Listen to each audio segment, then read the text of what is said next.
Doctor Kamalakar पायस, वासनिक दाम्पत्य, त्यांचं कुटुंब, डॉक्टर संजय खडसे, देवानंद वाकोडे, माझी मोठी अडचण आहे. अडचण प्रवीण वासनिक हे माझ्यासाठी फक्त मित्र किंवा कार्यकर्ते नाही, बायकोचा मामे भाऊ आहे. तोही सख्खा आहे.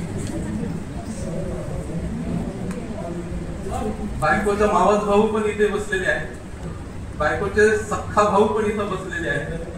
त्यामुळे जवायची आता अडचण झाली, काय बोलायचं, बोलावं लागते आणि बायकोच्या भावाच्या समर्थनार्थच बोलावं लागते, नाही तर संध्याकाळी जेवण नाही भेटत. आणि प्रवीण वासनिक असं एक नाव आहे की जेव्हा बुद्धा आणि बाबासाहेबांचा विचार येतो,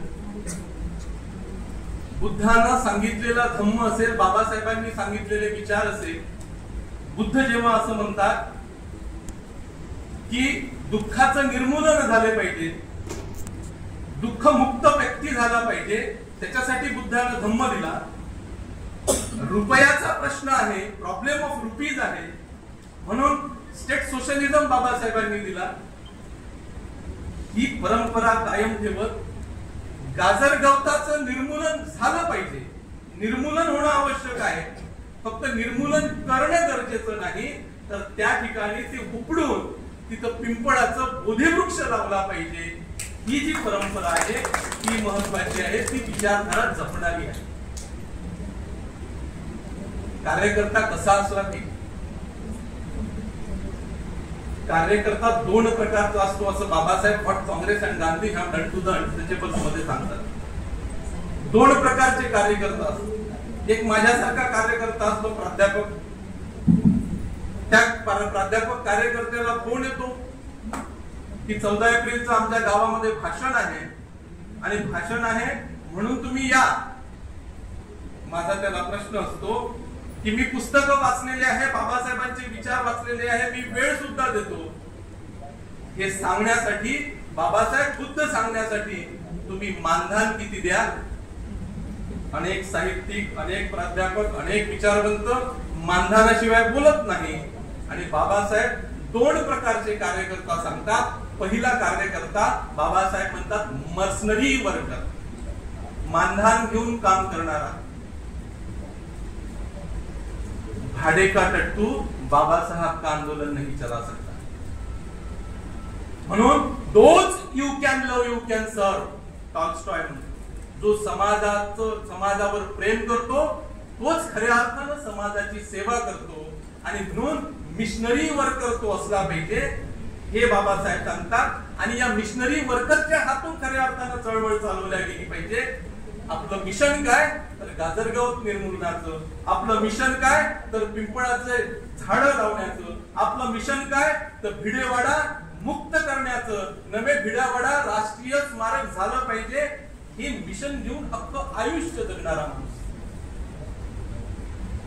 ग्राम सेवक नावाची नोकरी तर मिळाली, ग्रामाची सेवा करण्याची संधी मिळाली, लिगल ड्युटीज मिळाली. माणसाला, पर्टिक्युलरली आंबेडकरी माणसाला, दोन ड्युटीज असतात. त्यात एक लिगल ड्युटीज, बाबांनी एज्युकेट व्हायला सांगितलं म्हणून शिक्षण घेऊन नोकरदार झालेला, ती लिगल ड्युटीज. पोटा पाण्याचं साधन निर्माण करणारा, ती लिगल ड्युटीज. ती लिगल ड्युटी त्यांना ग्रामसेवक म्हणून मिळाली. तरी पण मन भरलं नाही. मॉरल ड्युटी कुठेतरी आड येत होती. मॉरल ड्युटी कुठेतरी सतत उत्साह, उत्स्फूर्तपणे सांगत होती की फक्त या ग्रामसेवकापुरता तू मर्यादित राहू नको, तर लोकांपर्यंत जाऊन लोकांची ज्या ज्या माध्यमातून सेवा करता येते, विदाउट पेइंग, कोणतंही मानधन न घेता, नवे स्वतः जवळचा खर्च करून. कारण तो 20वा भाग, जो बाबासाहेब सांगतात, तो 20वा भाग समाजापर्यंत पोहोचला पाहिजे की जे संस्कार त्यांच्या घरातून आले. आमचे माम सासरे भीमरावजी वासनिक, माझे मिसेस सांगते की माझे मामा खूप चांगले इंग्लिश बोलायचे. त्यावेळेचे ग्रॅज्युएट खूप चांगले, म्हणजे अस्खलित इंग्लिश, ज्याला कमांड आपण इंग्लिशवर म्हणतो, ते इंग्लिश जबरदस्त इंग्लिश वक्तव्य ते करायचे. आणि मी सुद्धा त्यांच्या संपर्कात जेव्हा आलो, हे जे संस्कार आहेत हे संस्कार घेऊन आले पाहिजे. असे वनाच बालानं पंडितानं च सेवना पूजाच पूजनीयानं एतं मंगल उत्तम. कुठेतरी आपली संगत कशी असली पाहिजे, मूर्खांचा त्याग करायचा आणि ज्ञानी लोकांशी संगत करायची. जसं देवानंदनी सांगितलं, सरांनी सांगितलं की कुठेतरी मूर्खांशी संगत त्या काळात त्यांची झाली होती, परंतु स्वतःच्या ज्ञानाने स्वतःच्या चित्ताला एकाग्रित करून त्या संगतीपासून ते दूर गेले आणि ज्ञानाची संगत त्यांनी स्वीकारली.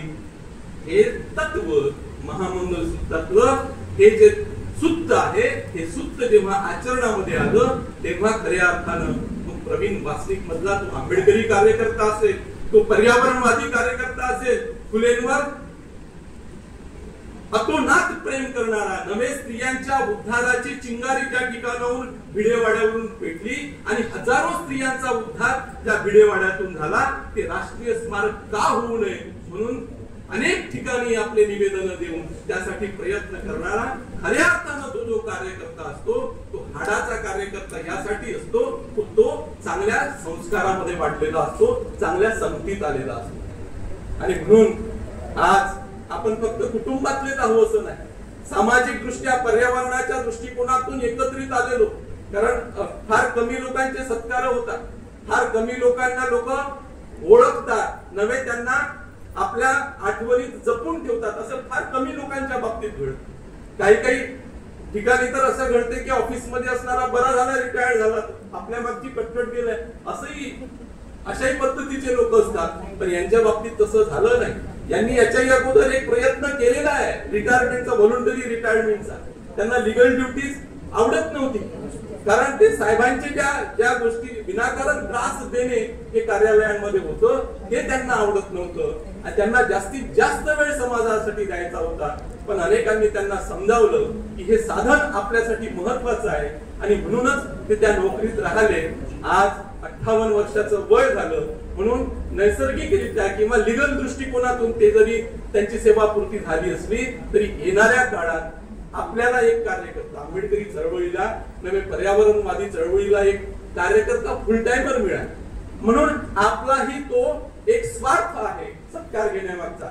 झालं असं आता तिकडलं, आता इकडे लक्ष द्या, हा आपला स्वार्थ आहे. आता जास्त वेळ तो तुम्ही 8 घंटे 10 घंटे तुमच्या नोकरीमध्ये वेळ देत होता, तो आता अधिक वेळ या समाजासाठी त्यांना देता येईल, इथल्या लोक पर्यावरणासाठी त्यांना देता येईल. म्हणून समाजाचा प्रतिनिधी म्हणून मी त्यांचं जास्त वेळ देण्यासाठी अभिनंदन करतो, स्वागत करतो. आपण मला बोलण्याची संधी दिली त्याबद्दल आपला आभार व्यक्त करतो. थांबतो. जय भीम, जय भारत.